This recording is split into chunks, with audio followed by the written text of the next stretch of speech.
রাসূলুল্লাহ সাল্লাল্লাহু আলাইহি ওয়াসাল্লাম লিকুল্লি বানি আদম ইদাফুল হাসানাতু লিকুল্লি আশরি আমসালিহা ইলা 700 দিয়াফিন। আল্লাহ রাসূল বলেছেন, বনি আদমের যত নেকি আছে, বনি আদম যত নেক কাজ করে, সেই নেক কাজগুলো 10 নেকি থেকে 700 গুণ পর্যন্ত বৃদ্ধি করে দেওয়া হয়। বলেন সুবহানাল্লাহ। আল্লাহ তাআলা এর পরে গিয়ে বলেছেন, আল্লাহ রাসূল বলেছেন, قال الله تعالى إلا الصوم فإنه لي وأنا أجزي به। বনি আদমকে সকল নেকি তো 10 গুণ থেকে 700 গুণ পর্যন্ত বৃদ্ধি করে দেওয়া হয়। অন্য সকল নেকির ক্ষেত্রে এই কথা, কিন্তু রোজার ব্যতিক্রম।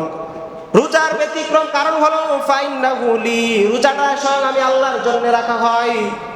ফানা আজিজি বি, সুতরাং রোজার প্রতিদানটা স্বয়ং আমি আল্লাহর কুদরতি হাত দ্বারা দিব। মর্মর্থ উদ্ধার হয়নি মনে হয়। অন্য নেকির তো একটা সীমাবদ্ধতা আছে, 10 নেকি থেকে 700 নেকি পর্যন্ত, কিন্তু এই রোজাটা স্বয়ং আমি আল্লাহকে দেখানোর জন্য করা হয়। রোজা লোক দেখানো, নামাজ লোক দেখানোর সুযোগ থাকে, হজ যাকাত দান খায়রাত অন্য যত নেকি আছে সেগুলো লোক দেখানোর সম্ভাবনা থাকে। সুতরাং সেই নেকিগুলো 10 থেকে 700 গুণ পর্যন্ত বৃদ্ধি করি এবং ফেরেশতার মাধ্যমে দেই, আমি আল্লাহ নিজে কুদরতে হাত দ্বারা দেই না। কিন্তু রোজাটা বান্দা সেই সেহরি থেকে ইফতার পর্যন্ত আল্লাহকে সন্তুষ্টের জন্য না খেয়ে থাকে, গরমের জন্য তৃষ্ণার্ত থাকে, ফ্রিজের মধ্যে ঠান্ডা পানি থাকে বান্দা খায় না, পানির নিচে ডুব দিয়ে পানি খাওয়ার সম্ভাবনা থাকে বান্দা খায় না, স্বয়ং এটা আমি আল্লাহর জন্য হয়। সুতরাং এই প্রতিদানটা আমি আল্লাহ আমার স্বয়ং হাত দ্বারাই দিব। বলে সুবহানাল্লাহ। এটা অন্য সকল ইবাদত থেকে আর ভিন্ন। সুতরাং এর পুরস্কারটা কি ছোট হলো না বড় হলো? বড় হলো। এটা হচ্ছে পুরস্কার নাম্বার 1। এটা পুরস্কার নাম্বার 1।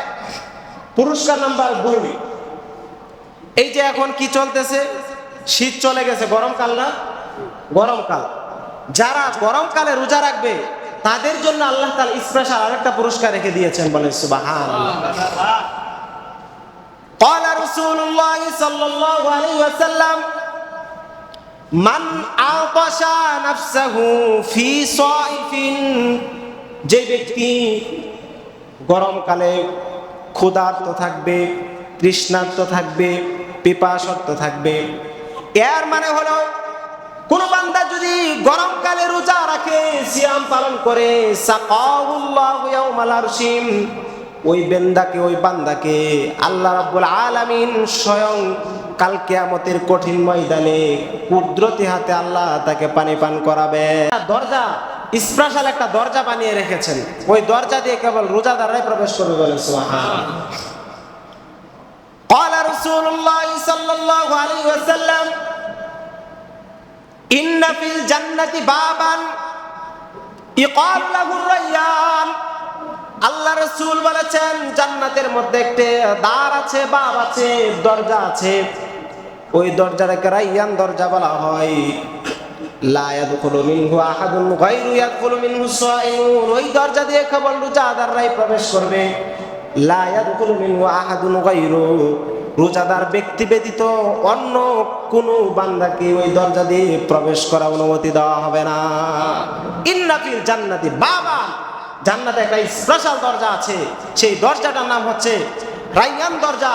সেই দরজাটা দিয়ে শুধু রোজাদার ব্যক্তিরাই প্রবেশ করবে, আর সেই দরজা দিয়ে একবার যে প্রবেশ করতে পারবে আল্লাহ এমন পানি পান করাবেন কিয়ামত পর্যন্ত ওই ব্যক্তি আর কোনো তৃষ্ণাই লাগবে না। এরপরে হাদিসের শেষে গিয়ে বলেছেন, ফাইদা দাখালু, যখন সকল রোজাদাররা প্রবেশ করে ফেলবে, উগলিকা, ওই দরজাটাকে বন্ধ করে দেওয়া হবে, চিরকালের জন্য বন্ধ করে দেওয়া হবে। রোজাদাররা প্রবেশ করেছে, আর ওই স্পেশাল জান্নাতের 8টি দরজার মধ্যে এই যে রায়্যান দরজা, এই দরজা দিয়ে রোজাদাররা প্রবেশ করার পরে আর কোনো বান্দাকে প্রবেশ করার সুযোগ দেওয়া হবে না। বলে সুবহানাল্লাহ। এটা ফজিলত নাম্বার, পুরস্কার নাম্বার কত বললাম? 3 নাম্বার, 4 নাম্বার। রোজাদার ব্যক্তির আরেকটি 4 নাম্বার পুরস্কার হচ্ছে রোজাদার ব্যক্তির ঠিকানা হচ্ছে, স্থায়ী ঠিকানা হচ্ছে জান্নাত। রোজা রাখবে আর ওই ব্যক্তির ঠিকানাই হচ্ছে জান্নাত।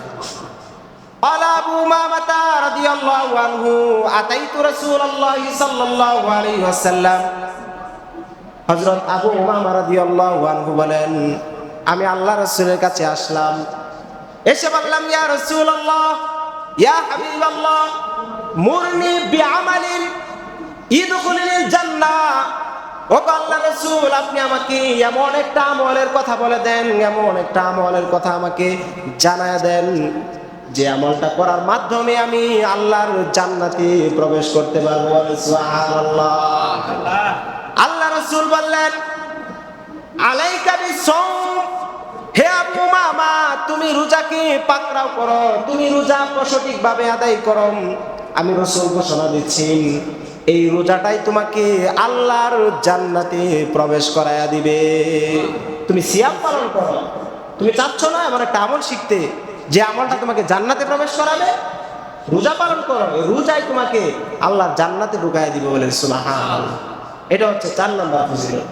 ফজিলত নাম্বার 5, রোজাদার ব্যক্তিদের জন্য স্বয়ং রোজা জান্নাতে প্রবেশ করবার জন্য সুপারিশ করবে। রোজা কি করবে বলেন? সুপারিশ করবে।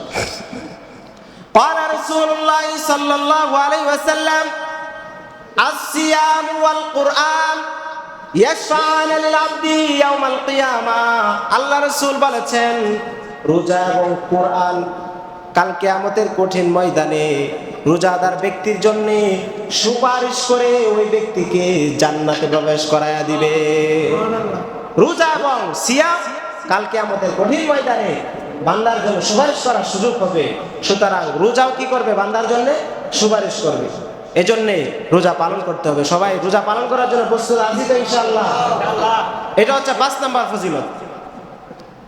6 নম্বর ফজিলত, যেই ব্যক্তি রোজা পালন করবে ঈমান এবং সওয়াবের আশায়, রোজার ওসিলায় আল্লাহ তাআলা ওই ব্যক্তির পূর্বে যত গুনাহ করেছে, বদ আমলি ছিল, সব আল্লাহ তাআলা মাফ করে দিবেন। বলেন সুবহানাল্লাহ। قال رسول الله صلى الله عليه وسلم من صام إيمانا واحتسابا غفر له ما تقدم من ذنبه। যে ব্যক্তি রোজা পালন করে, সিয়াম পালন করে ঈমান এবং সওয়াবের আশায়, গফির লাহু মা তাকদ্দামা মিন যামবি, আল্লাহ রাব্বুল আলামিন ওই বান্দার পূর্বের সব গুনাহগুলো ধুয়ে মুছে পরিষ্কার করে দেন। রোজা পালন করলে কি হবে বলেন? পূর্বের সব গুনাহ কি মাফ হবে। পুরস্কারের কথা বলেছিলাম, আওয়াজ দিয়ে একটু বলেন, এই পুরস্কারগুলো ছোট না বড়? সুতরাং বড় ফজিলত, বড় পুরস্কারের জন্য ছোট প্রস্তুতি নিব না বড় প্রস্তুতি নিব? বড় ছোট ত্যাগ করবো না বড় ত্যাগ করতে হবে? বলেন। 7 নম্বর ফজিলত, রোজা হচ্ছে ঢাল স্বরূপ। রোজা ঢাল। যখন জাহান্নামে যাওয়ার কোনো কারণ হয়ে দাঁড়াবে, তখন জাহান্নাম থেকে বাঁচানোর জন্য রোজা ঢাল হয়ে দাঁড়াবে ওই বান্দার সামনে। قال رسول الله صلى الله عليه وسلم الصيام جنة। রোজা হলো ঢাল স্বরূপ, রোজা হলো ঢাল প্রাচীর স্বরূপ। ইয়াস্তাজিবু বিহাল আবদু মিনান নার। ওই বান্দাকে জাহান্নাম থেকে বাঁচানোর জন্য ওই রোজা প্রাচীর হয়ে ওই বান্দার সামনে দাঁড়িয়ে যাবে। ঢাল স্বরূপ এটা, রোজা ঢাল। সুতরাং এই ঢাল আপনাকে জাহান্নাম থেকে বাঁচানোর জন্য কবজ হয়ে, আপনার হাতিয়ার হয়ে দাঁড়াবে। সুতরাং রোজা আমাদের সকলকে ভালো করে পালন করতে হবে। সকলে পড়েন ইনশাআল্লাহ। 8 নম্বর ফজিলত, বান্দা 2টা আনন্দের মুহূর্ত, স্পেশাল মুমিন বান্দা আনন্দের স্পেশাল 2টা মুহূর্ত আছে। এই পুরস্কারটা আল্লাহ তাআলা এইখানে হাদিসের মধ্যে দিয়েছেন। লিসাইমি ফারহাতা, রোজাদার ব্যক্তির জন্য 2টা আনন্দের সময়। ইয়াফরাহুমা, ওই 2টা আনন্দের মুহূর্ত ওই রোজাদার ব্যক্তিকে আনন্দিত করবে, খুশি করে দিবে। 1 নাম্বার হচ্ছে ইনদা ফিত্রিহি, ওই রোজাদার ব্যক্তি যখন সারাদিন ক্লান্ত শ্রান্ত থেকে রোজা পালন করে, যখন সে ইফতার সামনে পায়, এই ইফতারের নিয়ামত পেয়ে রোজাদার ব্যক্তি আনন্দিত হয়ে যায়। বলে সুবহানাল্লাহ। এটা হচ্ছে তার একটা আনন্দের সময়। আর 2 নাম্বার হচ্ছে ইনদা লিকাই রাব্বি, এটা হচ্ছে বান্দার সবচেয়ে চূড়ান্ত আনন্দের সময়। সেটা হচ্ছে বান্দা যখন তার রবের সাথে সাক্ষাৎ করে তার রবের দিদার পেয়ে যায়। এই রোজার মাধ্যমে আল্লাহ তাআলা মুমিন বান্দা যে দুইটি আনন্দিত হয়ে যায়, দুইটি সময়, একটা হচ্ছে ইফতারের সময়, আরেকটা হচ্ছে তার রবের দিদার যখন সে পেয়ে যায়, এই পুরস্কারটা আল্লাহ তাআলা রোজাদার ব্যক্তিকে দিয়ে দেন, বলে সুবহানাল্লাহ।